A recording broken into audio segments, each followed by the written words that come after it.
So that there are multiple pieces of it that don't concern our focus, but my initial reaction to the areas that we consider ourselves experts on is it's not going to do much to impact health. It's just going to make things more difficult for folks who are already struggling to make ends meet. When there are real solutions we could be taking in the areas around food and food insecurity to actually address health. Yeah. And are those like the specific issue for your organization? Does that have to do with the purchase of soft drinks and candy through SNAP? Yeah. So that it's a waiver that's been submitted to the USDA asking to ban soft drinks and candy from SNAP purchases. So how will that impact you?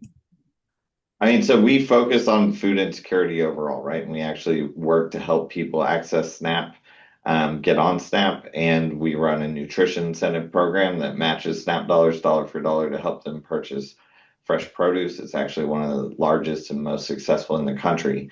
But in the end, what this will do, this will limit access for folks who are struggling to get by while when they live in certain communities, right? Like over 50% of Oklahoma has food deserts in it. People who only have access to certain foods are going to struggle. And we do it pretending that it's going to impact health overall in the state, when in realities, SNAP participants are about 15%, 20% of the total population, and are no more or less healthy than the average Oklahoman. So we're going to limit a small portion of Oklahomans in what they can purchase with this benefit in the name of health while not actually working to address the underlying causes. When you say you obviously refer to food deserts here in Oklahoma, just kind of give me an overview of what we're dealing with in this state. I mean, a huge portion of our state is food deserts, not just in our rural areas, but in quite a few of our urban areas as well. And so if you imagine somebody who lives in an area where within 20 miles there's no grocery store, all you have is a corner store, and you're relying on SNAP benefits because the rest of your budget's been taken up that month, your choices are limited, right? And so if you're unable to buy whatever we end up defining as candy, we don't have specifics yet, but in the end, these categories are so hard to define. You're either going to be overly inclusive and ban a lot of things that you don't mean to, or underly inclusive and it really makes no difference because people can buy whatever they want. Um, if you're overly inclusive and you ban too much, like people will have no choice what to buy. I think it's also for us, it's spending time and resources because it's going to cost money to figure out how to do this. So that takes staff time at DHS and dollars in terms of building the technology, creates more bureaucracy. When we as a state have chosen, for instance, not to spend an additional $5 million to run summer EBT across our state. So all of Western Oklahoma, children who rely on free and reduced lunch in the summer don't have access to a crucial benefit that those who are living on tribal lands do because our tribes have opted into running those programs. You, we are not investing more in programs that are increasing folks' access to healthy food, particularly those who are struggling. So nutrition incentive programs, produce prescription programs, and other similar programs that help families who are on the verge of poverty or in poverty access healthy foods, which we know are more expensive and actually riskier for families to buy because they go bad, right? Like what is quote unquote less healthy is often shelf stable and less risky in terms of purchasing it. And we overall as a state have not really worked to increase access to healthy food for all Oklahomans in most of our rural areas. Those are the places we think we should be focusing if we want to impact health outcomes with food and by leveraging the federal nutrition programs, not by policing a small percentage of our population in what they should or shouldn't purchase. You hit on so many different areas there. I mean, the fact that even like you brought up the food desert, like here in Tulsa, the second biggest city in this state, we have a food desert downtown. Like there's food deserts everywhere. Yeah, and so one of the leading ways to kind of address food deserts and impact local economies is actually increase the amount of SNAP you have for low income folks, right? Because those dollars get spent locally and they can help build the capacity of vendors to carry more products. You pair that with a nutrition incentive program like Double Up Oklahoma, and we actually see in rural areas where grocery stores were carrying very little produce, they're doubling or tripling the size of their produce sections. They're ordering produce 3 or 4 times a week instead of once.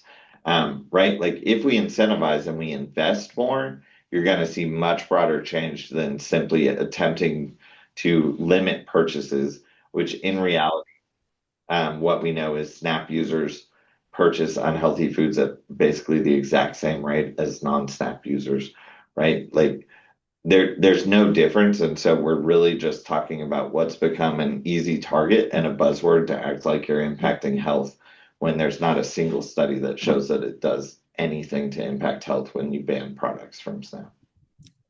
Your organization is obviously very large in the state, very involved with actually helping to tackle the issue. Was there any consultation with you guys? No. Are you hopeful that or I guess where we go from here? I mean, so there's an advisory committee that's Yeah. being formed. What we hope and what we call on is for them to recognize that hunger and health are inherently linked. Food insecurity leads to higher rates of obesity, higher rates of heart disease, higher rates of diabetes, all of which I assume are part of an agenda of Make Oklahoma Healthy Again to reduce those things, right? So if you want to reduce those things, you need to reduce hunger. You're not going to have a healthier Oklahoma unless you have a less hungry Oklahoma. So food insecurity has to be a part of this plan, as do other basic needs, because what we know is a lack of basic resources leads to suffering health in all sorts of ways. Yeah, and we're ranked near the bottom. What are we Oh, like we're at the bottom. 47th or something like that? We are. Yeah, we're in health outcomes, we're 47th or 48th every year in fruit and vegetable consumption. Um, it's a multifaceted solution, and the governor's executive order addresses multiple areas. But in terms of food insecurity and the way they're approaching impacting health through SNAP, it's the wrong approach, and it's not going to have an impact other than costing us money to work on how do we restrict these things. You did obviously mention some steps, some tangible steps that can actually help people here. Is there anything else that you think is worth noting? Well, so let's take school meals, for instance. The governor's executive order says to examine red dye and other unhealthy ingredients in school meals. What we know is school meals are actually the most nutritious meal that most children get in the day if they rely on free and reduced lunch. If we want to look at making them healthier, we're in total support of that, but that takes investment and it's an economies of scale problem. And for 4 years in a row now, our state legislature has rejected helping more kids access school meals. I think if the governor really wants to impact those areas, we need to look at how do we make free meals more accessible for students? How do we expand summer meals and summer EBT? All of those things. There's a study put out by the Urban Institute that proves that Oklahoma children who had access to summer EBT last summer reported lower food insecurity rates and higher rates of access to healthy food than did their counterparts who did not receive summer EBT in Oklahoma because they didn't live on tribal lands. There are really simple solutions here that already exist rather than kind of searching at more complicated tweaks. Yeah. And we've run obviously some of the different programs that are happening on tribal lands. And those are even, I mean, those are fantastic, first off, but they're available to non-tribal citizens. Like they have put out this blanket, like, we're Absolutely. hungry, come get a meal. Yeah, so summer EBT specifically is that way, right? So it's Yeah. $120 per kid on free and reduced lunch. Muskogee Nation, Cherokee Nation, Chickasaw Nation, Oto, Missouri, and Choctaw are all running it this summer. And any child on free or reduced lunch, it qualifies for that program if they're living within those service areas. This year, that Chickasaw service area also includes Oklahoma and Cleveland counties, just like Muskogee Nation was new to it last year, which included Tulsa. The summer meals programs again. But what we face right now is actually you're going to see health disparities for kids that cut off between those service areas in the summer, right? Because you have some kids who are getting it, and then all of Western Oklahoma is not. Again, these are simple solutions. And what we have found across the board in terms of impacting behavior is incentives work way better than restrictions. The fact is, SNAP doesn't make up anybody's total food budget, right? It's a portion of it. It's literally in the name. It's Supplemental Nutrition Assistance Program. It's not designed to be your total food budget.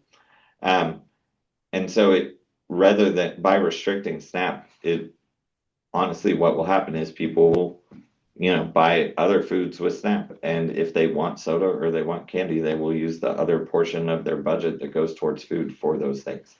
It's really not going to make a difference versus adding incentives that help them purchase fresh fruits will change behavior and will cause a change in diet and will start to show outcomes. I know we are very much just scratching the surface of this. Is there anything else that you think is worth noting, or did we kind of cover the basics?